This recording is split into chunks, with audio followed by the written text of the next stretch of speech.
So we are at a milestone that we've been really excited about for a long time. We're not, well, I should say we're pushing up on this milestone. We've about completed a major project that's taken years, right?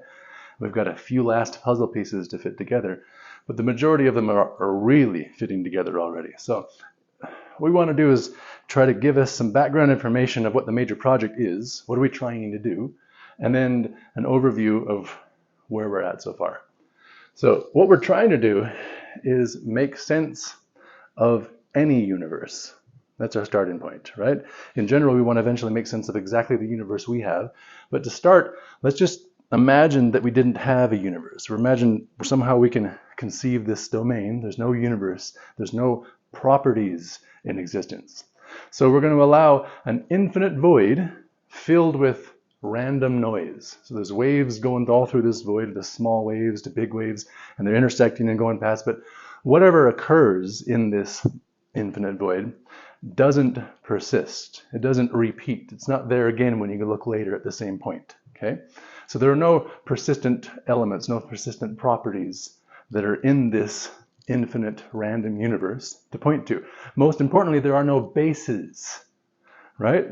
There are no units or sizes of anything that make any comparable sense. Okay, so you can't make sense of anything in this nonsense universe, the one that doesn't have any properties in it, in any way at all. It doesn't have any bases by which you can be making the comparisons or definitions. So, if we want to move from that infinite void that doesn't have any properties, that non-universe, to any universe, to get a universe out of it, we need to understand what's needed to be a universe. What are the basic minimal properties you have to have in order to persist? In order to have a property and then later still have that property. Okay? The simplest possible thing, just to exist in a persistent way. So you manifest same rules over and over and over, same actions over and over.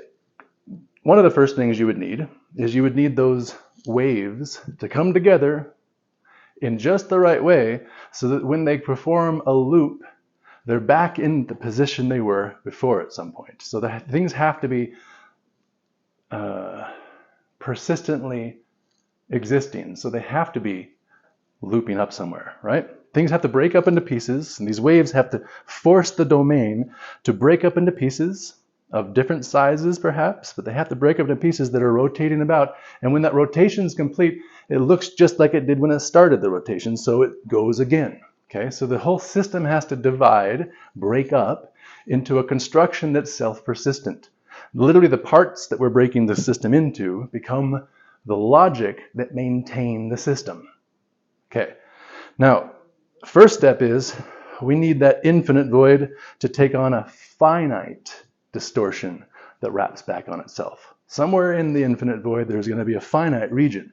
Now before this happens, before we get some sort of manifold that continues to balance itself, let's really focus on the fact that there are no quantum bits of any kind. There's no tick for time. There's no base unit for length. There's no unit of charge, right? There is no charge. There is no mass. These properties that we see persistently there in our universe don't exist at all in the infinite void. So what we're really after is a system that puts all the waves together just right, that breaks itself up internally just right, so that afterwards there are persistent bases playing off of each other. There's something we can point to and say, that base, we can label time. What's important is not the label. What's important is that time, that base of the partitioning system, is connected to the other bases. All of those bases come into existence by these waves coalescing and breaking up in a way that then self-perpetuate. So it needs to be a system, however it breaks up, that's invertible. So it's a very important.